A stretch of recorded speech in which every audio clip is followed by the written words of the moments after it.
Hello dear friends, today we are starting a new chapter named as Useful and Harmful Microbes. In this chapter, we will study some important concepts that are useful microorganisms, for example, lactobacilli, rhizobium and yeast, and some harmful microorganisms that are Clostridium and others. First of all, we have to know what is meant by microbes. And what are their characteristics. So, microbes, the living organisms which cannot be seen with naked eyes, but those that are all around us are called microbes. Microbes म्हणजे असे सूक्ष्मजीव, असे organisms आहे, living organism जे आपले naked डोळ्याने आईसने आपण बघू शकत नाही, पण ते आपल्या सभोवती आहे, ते आपल्याला दिसणार नाही. All microbes have prokaryotic cell. हे सर्व मायक्रोब्सचे सेल्स आहे ते प्रोकॅरिटिक्स आहे and can be seen only under microscope. आणि यांना बघायचं असेल तर आपल्याला फक्त मायक्रो ऑर्गॅनिझमला मायक्रोस्कोपनेच बघता येणार. यांना आपण नेकेड आईने बघू शकणार नाही. And how did you observe microbes. तर जर हा प्रश्न विचारला तर याचा आन्सर सांगता येणार की microbes can be seen under compound microscope. Compound microscope ह्या उपकरणाच्या सहाय्याने आपण मायक्रोब्सला बघू शकतो. If drops of fresh buttermilk are added on the slide and stained with the appropriate stain, then आपल्याला काय करायचं इथे की ताकाचे एक थेंब, फ्रेश बटरमिल्कचा थेंब इथे स्लाइडवर घ्यायचा आहे, ग्लास स्लाइडवर, and stain with appropriate stain and lactobacilli bacteria can be seen. यामुळे आपल्याला लॅक्टोबॅसिली जो बॅक्टेरिया आहे हे दिसून येणार. Fungus growing on stale food can also be observe under microscope. जे पोळीवरती असणारे अन्न पदार्थावर असलेले जे बुरशी असते, फंगस असते, त्याला सुद्धा आपण मायक्रोस्कोपची मदतीने बघू शकतो. तर ह्या ठिकाणी तुम्हाला जर प्रयोग करायला भेटले आपल्या शाळेमध्ये, शाळा सुरू झाल्यावर जर तुम्हाला हे प्रयोग करायला लॅबोरेटरीमध्ये संधी मिळली तर खूप छान की तुम्ही हे सर्व बघू शकता स्वतः करून. And in what way are they related to our everyday life. मग इथे हा प्रश्न तर तयार होणारच की हे जे मायक्रो ऑर्गॅनिझम्स आहे आपल्या डे टू डे लाईफशी कशा पद्धतीने निगडीत आहे. So many microbes are useful to us. We use them for our benefit, such as making yogurt from milk is done by lactobacilli bacteria. काही मायक्रोब्स तर असे आहे ते आपल्यासाठी युजफुल आहे आणि त्याचा यूज आपण आपल्या फायद्यासाठीही घेत असतो. जसं दही आहे, त्याचा जे आपण मिल्कपासून बनवतो हे फक्त आणि फक्त लॅक्टोबॅसिली बॅक्टेरियामुळे शक्य आहे. Yeast is use for baking processes. Baking प्रोसेसेसमध्ये, बेकरीजमध्ये इथे यीस्टचा उपयोग केला जातो, फर्मेंटेशन केलं जातो त्याची मदतीने. Because the yeast is a type of fungus which is very useful. फंगसचा एक प्रकार आहे जो आपल्यासाठी युजफुल आहे. And some microbes are harmful. They cause various diseases and affect our health. तर त्याच ठिकाणी काही मायक्रोब्स आपल्यासाठी हार्मफुल सुद्धा आहे, नुकसानदायक सुद्धा आहे. ते काही बिमाऱ्यांचे कारण बनू शकतात आणि आपली हेल्थला प्रभावितही करू शकतात. तर या ठिकाणी आपण बघितलं की जे मायक्रोब्स आहे तर कशा पद्धतीने आपल्यासाठी युजफुल आहे किंवा ते आपल्यासाठी हार्मफुल आहे आणि त्याचे काही एक्झाम्पल वगैरे हे सर्व काही आपण ह्यानंतर ह्या पाठाखाली घेणार आहोत. तर स्टार्टिंग करूया युजफुल मायक्रो ऑर्गॅनिझम्स पासून. सो काही मायक्रो ऑर्गॅनिझम असे असतात जे आपल्यासाठी युजफुल आहे, मग त्यांना आपण युजफुल मायक्रो ऑर्गॅनिझम्स असे म्हणणार. The microorganisms that are useful for us that are useful microorganisms. For example, number 1 example आलेला आहे लॅक्टोबॅसिलीचा. लॅक्टोबॅसिली, तर हा जो प्रयोग मी आता सांगितलं तेच प्रयोग होता. याच्यामध्ये काय करायचं आहे तुम्हाला, smear of drop of fresh buttermilk on a glass slide, stain it with methylene blue and put a covered slip over it. Fresh बटरमिल्कचे एक थेंब ग्लास स्लाईडवर घेऊन त्यावर त्याला पसरवायचं आहे, स्प्रेड करायचं आहे आणि त्यावर मेथिलीन ब्लू एक इंडिकेटर असतो त्याचं एक थेंब पसरवायचे आहे, टाकायचे आहे आणि कव्हर स्लिप त्याच्यावर ठेवून आता ऑब्झर्व करायचं आहे. एक कंपाऊंड मायक्रोस्कोप यंत्र आहे आपल्या लॅबोरेटरीमध्ये, त्याच्या मदतीने त्याला 10 गुणा त्याची जो पॉवर आहे ती ठेवायची आहे. Then with more powerful 60 times objective आणि मग हळूहळू जो ऑब्जेक्टिव्ह आहे त्याची नेत्रिका आहे त्याला 60 टाइमपर्यंत न्यायचं आहे. तर तुम्हाला इथे ब्लू रॉड शेप ऑर्गॅनिझम दिसून येणार जे मूव्हिंग करणार अराउंड. ते असे या ठिकाणी मूव्हिंग करताना तुम्हाला दिसणार. जसं बॅक्टेरिया तुम्ही बघितले असेल ना, लहान लहान बॅक्टेरिया अगदी ॲक्च्युली दिसत नाही ते, पण अदर इन्सेक्ट तर बघितलं असेल लहान लहान, ते कसे हेअर अँड देअर मूव्हिंग करतात. तर तशाच पद्धतीने इथे तुम्हाला कंपाऊंड मायक्रोस्कोपच्या खाली स्लाइडवर with the help of objective इथे तुम्हाला दिसून येणार. ठीक आहे. तर लॅक्टोबॅसिली आर एनॉर्बिक बॅक्टेरिया, असे बॅक्टेरिया आहे जे ऑक्सिजनची अनुपस्थितीमध्ये इथे श्वसन करतात and they can produce energy without the use of oxygen. आणि ऑक्सिजनचे उपस्थितीशिवाय अनुपस्थितीमध्ये ते एनर्जी प्रोड्यूस करतात. ठीक आहे. तर इथे एक प्रश्नही आलेला आहे की how is yoghurt made from milk, what exactly happen in this process, की दूधपासून दहीची बनण्याची प्रोसेस काय आहे, ॲक्च्युली इथे काय होत असतो.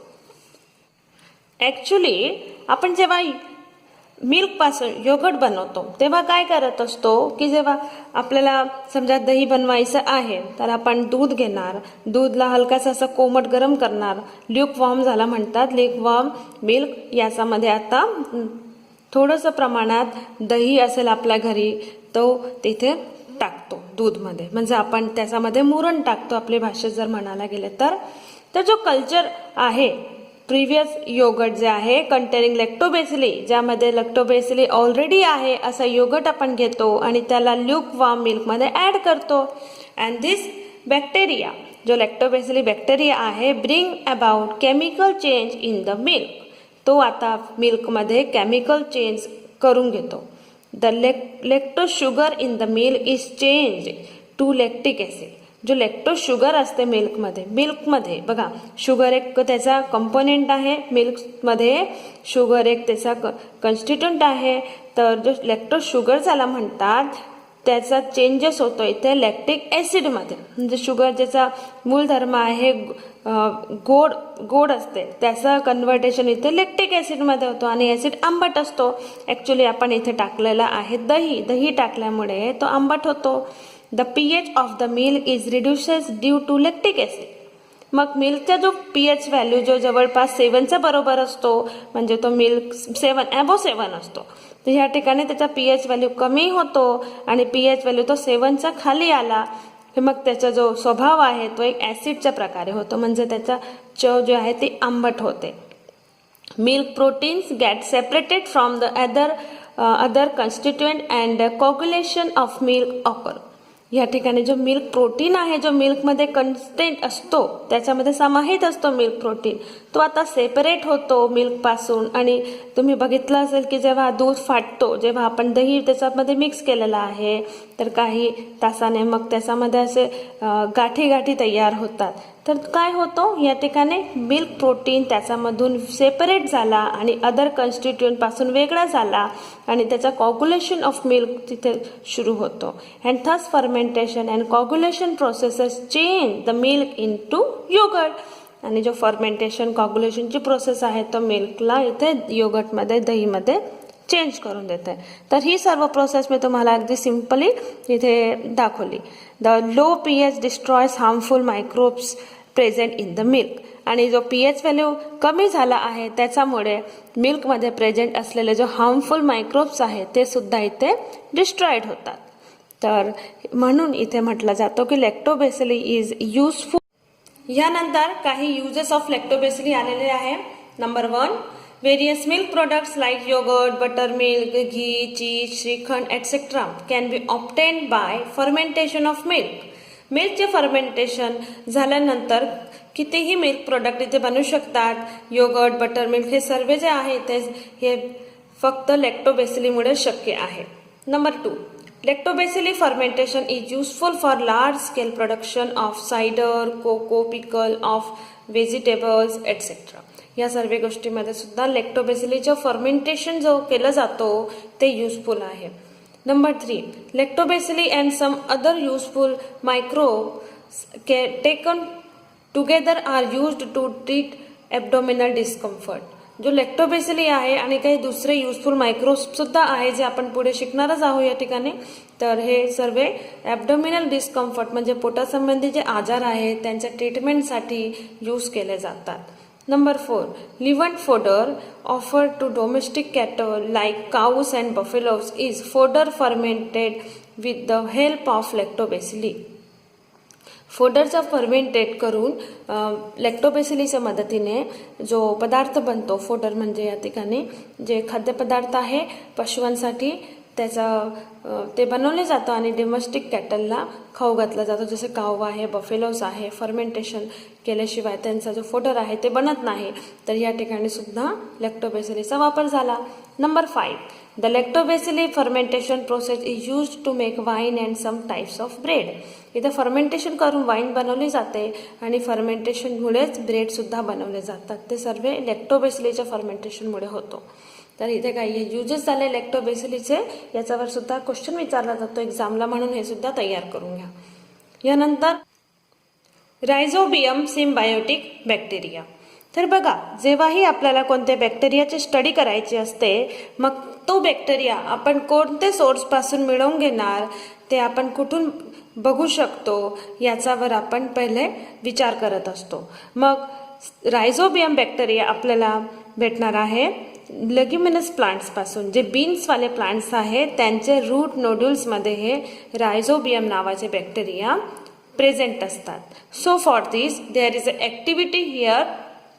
Take a plantlet of fenugreek, groundnut और any other bean and sterilize it with 3 to 5% solution of hydrogen peroxide. तुम्हाला मेथी किंवा भुईमूग किंवा अदर कोणते बीनचा प्लांटलेट रोप असेल ते घ्यायचं आहे आणि त्याला 3 ते 5% सॉल्युशन जे आहे हायड्रोजन पेरॉक्साईडचा त्याच्यामध्ये स्टरलाइज करायचं आहे, बुडवायचं आहे. Afterward keep it in a 70% solution of ethyl alcohol for 4 to 5 minutes. यानंतर याला 4 ते 5 मिनिटासाठी 70% सॉल्युशन आहे जो एथिल अल्कोहोलचा त्याच्यामध्ये टाकायचा आहे, ठेवायचा आहे. And clean the roots with sterile water and take thin section of the root nodule. यानंतर हे रूट जे आहे याला पाणीने क्लीन करायचे आहे, धुवायचे आहे आणि त्याचा एक थिन सेक्शन घेऊन रूट नोड्यूलचा थिन सेक्शन घ्यायचा आहे. Select good section and place it in a solution of safranin for 2 to 3 minutes. याच्याच पुढची कडीमध्ये याला जो आपण चांगला सेक्शन निवडलेला आहे त्याला सेफ्रानिनच्या सॉल्युशनमध्ये 2 ते 3 मिनिटासाठी ठेवायचं आहे. Place the stain section on a glass slide. Cover it with a cover slip and observe it under the compound microscope.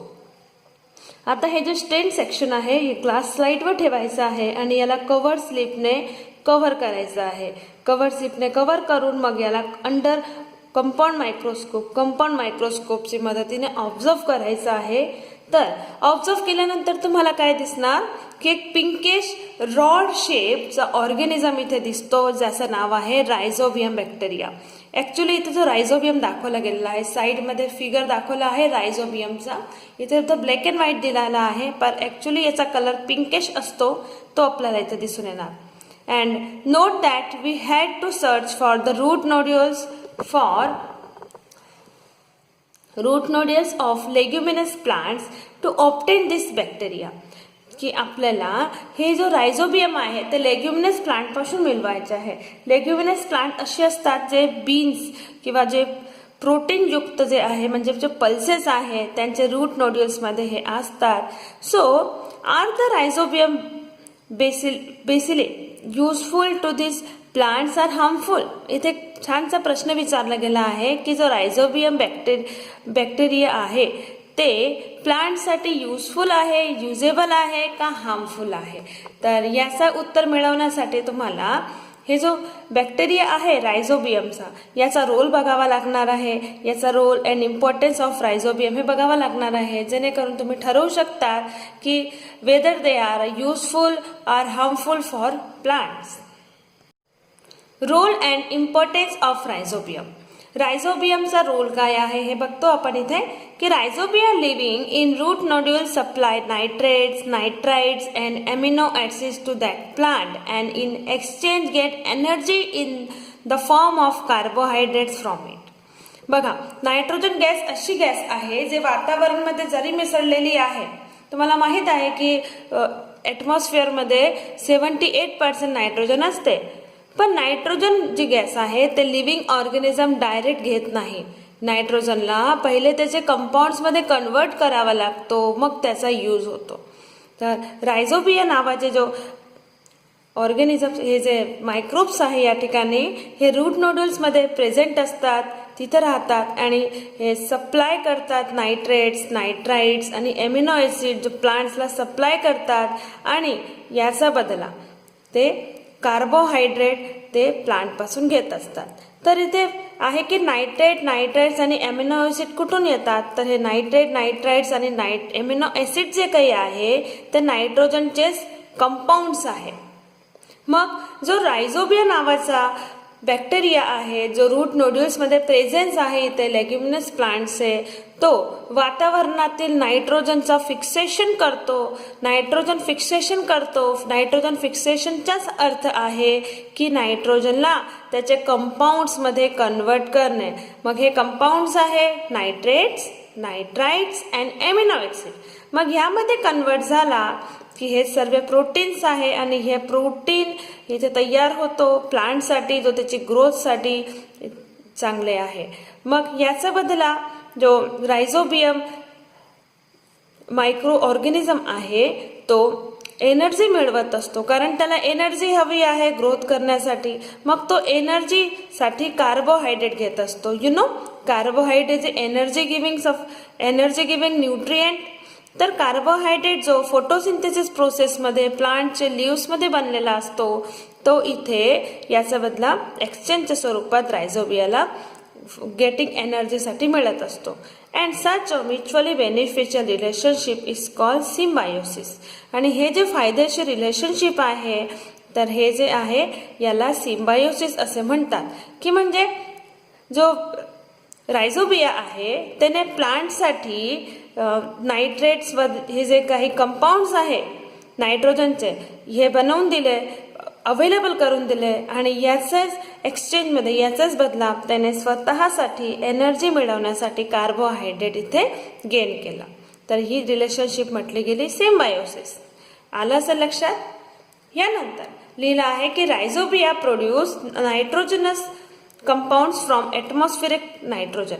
हेच मी सांगितलं होतं की ॲटमॉस्फेरिक नायट्रोजन पासून हे नायट्रोजन्स कंपाऊंड बनवतो. And however, for this process of nitrogen fixation, they need leguminous plants like beans, sweet pea, soybean, etc. as host. आणि ह्यासाठी रायझोबिया याला नायट्रोजन फिक्सेशन करण्यासाठी, एक्सचेंज हे जो नायट्रोजन कंपाऊंड्स बनवण्यासाठी त्याला मग जे लेग्युमिनस प्लांट्स आहे, जसे फॉर एक्झाम्पल बीन्स आहे, पल्सेस आहे, म्हणजे स्वीट पी, सोयाबीन सारखे प्लांट्स रूट्समध्ये राहावा लागतो. म्हणजे हे जो प्लांट्स आहे हे रायझोबिया मायक्रो ऑर्गॅनिझमसाठी होस्ट म्हणून काम करत असतात. And beans and pulses are rich in protein. आणि जो बीन आणि पल्सेस आहे हे जे प्रोटीन पासून परिपूर्ण असतात, त्याचं कारण हाच आहे की जो नायट्रोजन कंपाऊंड आहे ते रायझोबियामुळे या ठिकाणी उपलब्ध होतात या प्लांट्सला. आणि आपण जेव्हा डाळी खातो, पल्सेस खातो, भुईमुगच्या शेंगा वगैरे आहे, जितके बी शेंगवाले जो डाळ आहे, बीन्स आहे, तर हे सर्व बॉडीची ग्रोथसाठी चांगले असतात, कारण यांच्यामध्ये भरपूर प्रमाणात प्रोटीन असतो. आणि प्रोटीन तर हे नायट्रोजनचेच कंपाऊंड्स आहे, आपल्याला माहीत आहे. तर या ठिकाणी आता सांगा की रायझोबिया युजफुल आहे का हार्मफुल आहे प्लांटसाठी? तर obviously this rhizobia are useful for plants. Okay. After harvesting a leguminous crop, the leftover roots and other plant part are deliberately dumped in farm soil to maintain its bacterial population. आता जेव्हा एकदा शेतामध्ये हे leguminous प्लांट्सची पीक आली, म्हणजे पीक आता कापणीसाठी तयार आहे, हार्वेस्टिंगसाठी तयार आहे, की मग काय केलं जातं की जो लेफ्ट ओव्हर रूट्स आहे, तुम्ही बघितलं असेल मित्रांनो की जेव्हा उडीद, मूग, भुईमूग याच्या शेंगाची कापणी केली जाते तर फक्त त्याच्या वरवरचे रोपटे काढले जातात आणि जे रूटवाला भाग आहे ज्यामध्ये रूट नोड्यूल्समध्ये रायझोबिया जे प्रेझेन्स असतात तिथे राहतात ते मात्र तिथेच राहू दिलं जातो. कारण आपल्याला जे काही पाहिजे ते बीन्स वगैरे आहे ते तर शेंगामध्ये येऊन जातात, मग उरलेल्या भागला त्यात का राहू दिला जातो, हे पूर्णपणे सफा का केला जात नाही, याचं कारण असं आहे की त्या रूट्समध्ये, रूट नोड्यूल्समध्ये रायझोबियाची पॉप्युलेशन आहे जे काही इथे युजफुल आहे. आपण आता जेव्हा चर्चा केली की हे जो रायझोबिया नावाचे मायक्रो ऑर्गॅनिझम्स आहे ते इथे युजफुल आहे, म्हणून जर त्यामध्ये राहू दिले, जर रूटचे लेफ्टओव्हर पार्ट राहू दिले तर यांची पॉप्युलेशन तिथे मेंटेन असते. And the use of microorganism, the use of this rhizobium has help to reduce the use of chemical fertilizers too. जो रायझोबिया आहे मग या ठिकाणी एक खतच्या प्रकारे कार्य करत आहे, म्हणजे या ठिकाणी केमिकल फर्टिलायझरचा उपयोग सुद्धा कमी करता येणार. अँड देअर ॲडवर्स इफेक्ट, त्याचा जो वाईट परिणाम आहे ते सुद्धा इथे कमी करता येणार. कारण केमिकल फर्टिलायझरपासून तर पिकांना नुकसान आहेच, तसेच जो वापरणारा जो शेतकरी आहे, शिडकाव करणारा जो शेतकरी आहे त्याला सुद्धा इथे वाईट परिणाम येतात आणि जो एक्सपेन्सेस आहे, जो खर्च लागणार आहे यासाठी तो सुद्धा रिड्यूस होतो. फर्टिलायझर आणि जो फर्टिलायझर जे आहे, जो खत वगैरे केमिकल फर्टिलायझर यूज करावे लागतात पीक वाढवण्यासाठी शेतकरीला, हे सुद्धा खर्च इथे कमी करता येतो. And thus works to the benefits of farmers, आणि फार्मर्ससाठी हे सर्व जो आहे जो फायदेशीर ठरतो.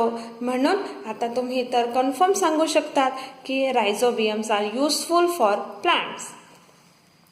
यानंतर अजून एक इम्पॉर्टंट फॅक्ट दिला गेला आहे की Nowadays, seeds are coated with rhizobial solution or powder before sowing.